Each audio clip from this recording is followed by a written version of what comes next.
Hello bachcho, let's read out the question first. Show that angular momentum has the same physical units as those of Planck constant. So यहाँ पर हमें बताना है prove करके कि जो एंगुलर मोमेंटम है उसकी फिजिकल यूनिट और प्लैंक कांस्टेंट की फिजिकल यूनिट दोनों इक्वल होती है. सो देख लेते हैं हम सोल्यूशन से. But before of its let's talk about the key concept which we are going to use here for this question. So इसके लिए ना हम सिंपली क्या करते हैं कि जो डायमेंशन ऑफ एंगुलर मोमेंटम है उसको कैलकुलेट करेंगे और डायमेंशन ऑफ प्लैंक कांस्टेंट को कैलकुलेट करेंगे और दोनों को इक्वेट करके बता देंगे कि देखिए इनकी फिजिकल यूनिट क्या है, इक्वल है. सो बस हम यहाँ पर डायमेंशन का कॉन्सेप्ट यूज करेंगे. ओके, सो चलिए सबसे पहले हम बात कर लेते हैं यहाँ पर एंगुलर मोमेंटम की. ठीक है, सो यदि मैं यहाँ से लिखूं कि एंगुलर मोमेंटम, ठीक है, सो इसका जो डायमेंशन होता है that is nothing but is equals to, इसका फॉर्मूला क्या होगा, linear momentum into the distance R.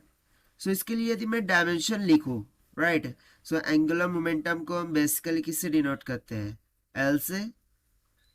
So let's say कि L vector, so this will be equals to the dimension of P into dimension of R. So dimension of linear momentum, so momentum क्या होता है, linear momentum mass into velocity. So mass के लिए आ जाएगा m और velocity के लिए आ जाएगा एल टी का -1. सो ये हो गया डायमेंशन फॉर लीनियर मोमेंटम. उसके बाद आर को हम मेजर करेंगे मीटर में, यानी कि इसका डायमेंशन हो जाएगा एल. सो यहाँ से मुझे सिंपली डायमेंशन क्या मिल गया, एंगुलर मोमेंटम का एम एल का square, okay, L raise to 2 यानी कि, और टी का -1. ठीक है, सो ये बेसिकली आया है मेरे पास एंगुलर मोमेंटम का डायमेंशन. इसको हम मान लेते हैं इक्वेशन नंबर फर्स्ट. ना उसके बाद हम क्या करते हैं, डायमेंशन ऑफ प्लैंक कांस्टेंट देखते हैं. सो उसके लिए हमें एक फॉर्मूला पता होता है कि energy of photon is equals to h into nu, जहां पर न्यू फ्रीक्वेंसी होगी, h Planck constant, e energy होती है.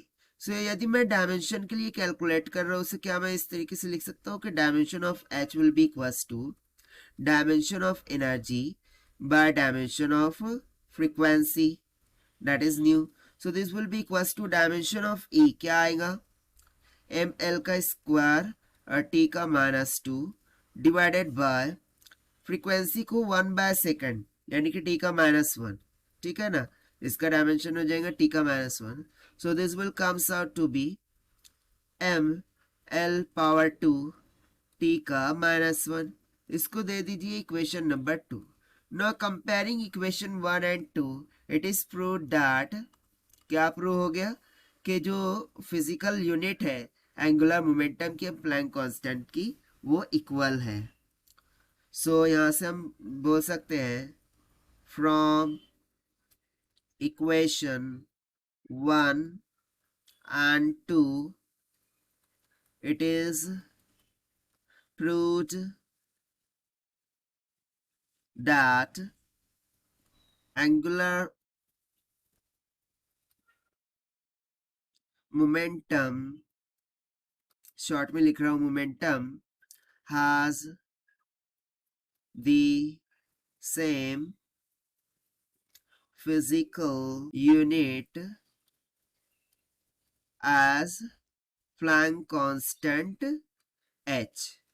और यही हो जाएगा हमारा आंसर फॉर दिस क्वेश्चन, जो कि हमने सॉल्व किया है by using the concept of dimension से. So this is the required solution. I hope you understood well. Best of luck. Thank you.